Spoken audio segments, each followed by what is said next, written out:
Ditën e martë është zhvilluar provimi lëndëve me zgjedhje testi i fundit i maturës shtetërore 2026 për maturantët e qytetit të Pogradecit. Në qendrat e testimit të ngritura nga strukturat arsimore morën pjesë rreth 300 maturantë, duke mbyllur kështu procesin e provimeve të maturës për këtë vit shkollor.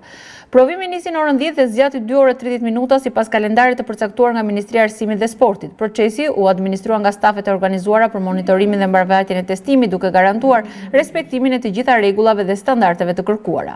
Drejtori i Zyrës Vendore të Arsimit Pogradec Sotiraq Mangëri bën të ditur se provimi u zhvillua në kushte normale dhe pas një incident.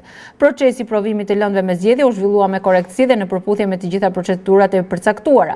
Rreth 300 maturantë u nënshtruar në testimit dhe nuk u evidentua asnjë problem që të cënonte mbarvajtjen e procesit, u shpreh Mangëri. Pas përfundimit të testit, maturantët u shprehën se teza ishte në nivel mesatar me pyetje të përballueshme dhe në përputhje me programet mësimore të zhvilluara gjatë vitit shkollor.